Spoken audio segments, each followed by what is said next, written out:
माता लक्ष्मी। एक बार भगवान विष्णु से प्रश्न करी है कि ये सारा ठाट भगवान नारायण आपको बैकुंठ का राज्य कैसे मिला, आप बैकुंठ के अधिपति कैसे बने, आपको ये बैकुंठ कैसे प्राप्त हुआ।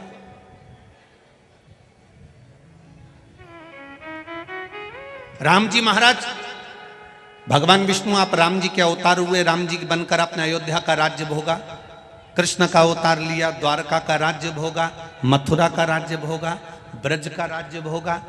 आखिर आपको ये राज्य हर घड़ी, हर पल, हर क्षण कैसे प्राप्त होते हैं, किस तरह से? भगवान विष्णु से माता लक्ष्मी ने प्रश्न करा है विष्णु पुराण के अंतर्गत, और कुर्म पुराण में भी, कुर्म पुराण में भी इसका वर्णन प्रश्न किया। ये आपको सुख कैसे मिल जाता है? आपको बैकुंठ का राज्य मिल गया, आपको द्वारका का राज्य मिल गया, आपको अयोध्या का राज्य मिल गया, आपको रावण की लंका दूसरे की थी वो लंका का राज्य आपको प्राप्त हो गया। ये कैसे प्राप्त हो जाता है?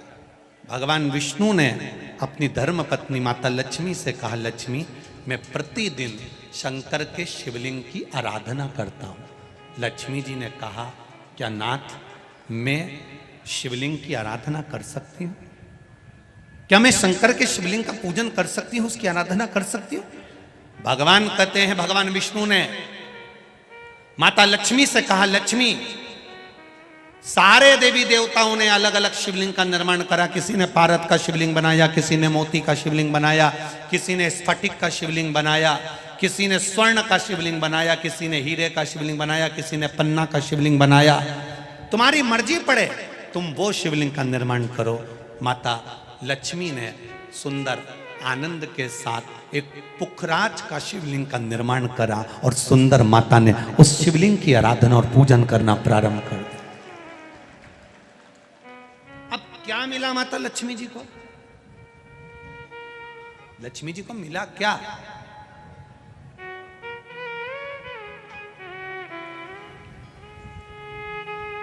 क्या प्राप्त हुआ माता लक्ष्मी जी?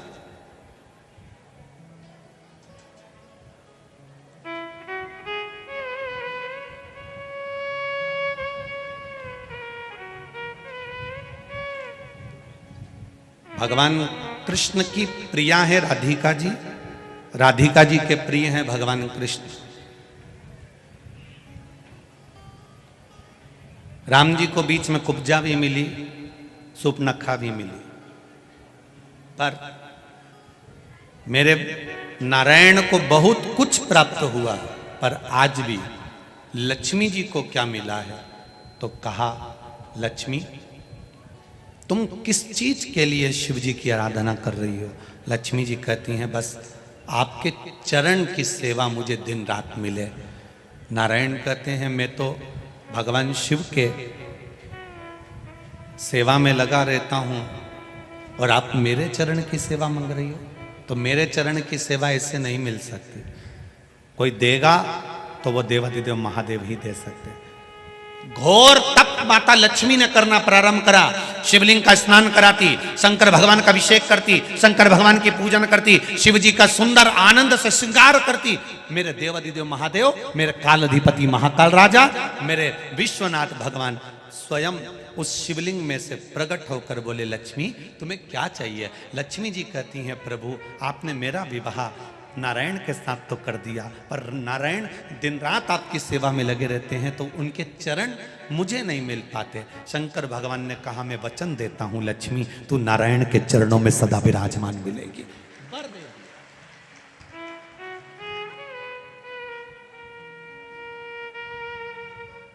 ब्राह्मण हो, क्षत्रिय हो, वैश्य हो, शूद्र हो, बच्चा हो, जवान हो, बूढ़ा हो, बेटी हो, बेटा हो, नारी हो, पुरुष हो, जो है अगर वो शिव की आराधना में लगा है, उसका मनवांछित फल की पूर्ति हुई है, प्राप्ति हुई है।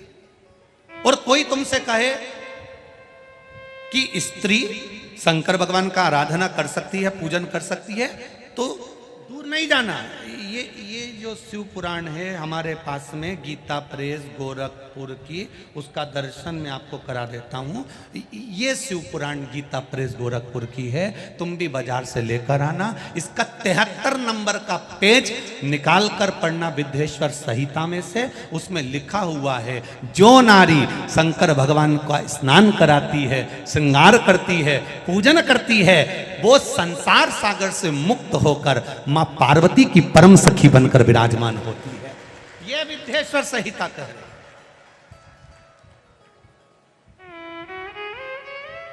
और इसी शिव महापुराण का 73वें नंबर का पेज पढ़ने के बाद में 75 नंबर पेज को पढ़ना विद्येश्वर संहिता का।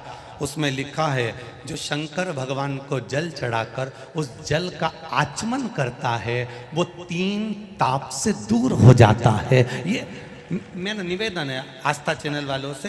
पन्ना मैं निकाल रहा हूं और उसको मैं लाइन से अक्षरों पर लाइन दिखा रहा हूं। मेरा निवेदन है, आप भी बताना कि शंकर जी पर जल चढ़ाकर पीने का कितना लाभ है। प्रश्न नंबर 75।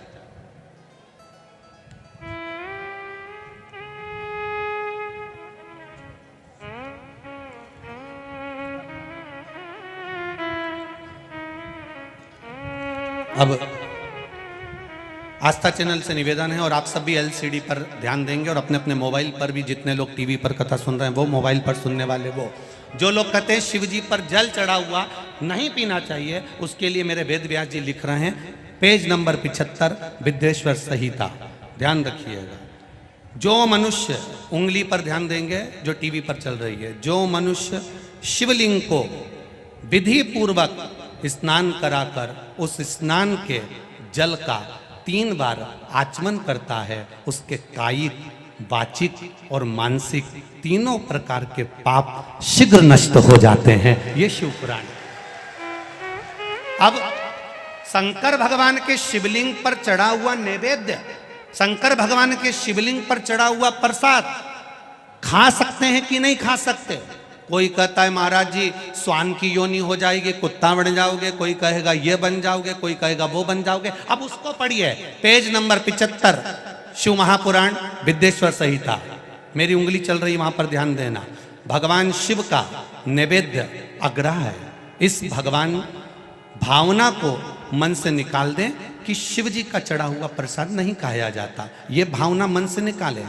शिव के नैवेद्य को देख लेने मात्र से भी सारे पाप दूर हो जाते हैं, खाने की तो बात ही दूसरी है। अब क्या लिखा है अगली लाइन, उसको खा लेने पर तो करोड़ों पुण्य अपने भीतर आ जाते हैं। आए हुए शिव नैवेद्य को, जो शंकर का प्रसाद है, शिव जी पे चढ़ा हुआ नैवेद्य है, अगर वो आपके सामने आ जाए उसको सिर झुकाकर प्रसन्नता पूर्वक खा लेना चाहिए। जो शंकर के चढ़े हुए नैवेद्य को ये कह देता है कि थोड़ी देर से खाऊंगा, वो पाप में लिप्त होता चले जाता है। यहां तक उसका वर्णन किया, वो मनुष्य पाप में बंध जाता है। इसलिए शंकर को चढ़ा हुआ नैवेद्य, भगवान का बस केवल नैवेद्य का दर्शन ही हो जाए तो जीव कोटि कोटि पुण्य प्राप्त कर लेता है। वो शिव तत्व है, ये शिव महापुराण है।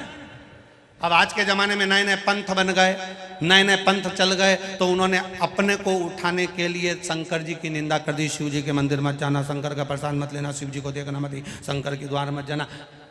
हम किसी पंथ की पुस्तक की बात नहीं करते, क्योंकि सबने अपने अपने पंथ बनाए तो सबने अपने अपने भाव से लिखा। हम वेद व्यास जी ने जो विद्येश्वर संहिता में लिखा, उस शिव महापुराण का वर्णन करते हैं, जो आपने 75 नंबर पेज गीता प्रेस गोरखपुर की शिव महापुराण पुस्तक का आनंद करते हुए इस पुराण में पढ़ा। विद्येश्वर संहिता स्मरण। भ्रांति निकालो मन से। लोग भटकाएंगे, लोग तुम्हें भ्रमित करेंगे, तुम शंकर जी की आराधना करने लगोगे, भगवान का भजन करने लगोगे, भक्ति में डूबने लगोगे, डूबने लगोगे, डूबने लगोगे, डूबने लगोगे, तो लोग तुम्हें भ्रम उत्पन्न करेंगे। शंकर मंदिर मत जाना, शिव जी का प्रसाद मत लेना, शंकर जी पे चढ़ा हुआ जल मत पीना, लोग तुम्हें भ्रमित करेंगे। उस भ्रम से निकालती है मेरी शिव महापुराण की कथा। आप एक एक शब्द का स्मरण करो। मेरा निवेदन है, जिसने शिव को जान लिया उसने संपूर्ण जीवन भगवान के सुपुर्द अपना कर दिया और अपने जीवन को सार्थक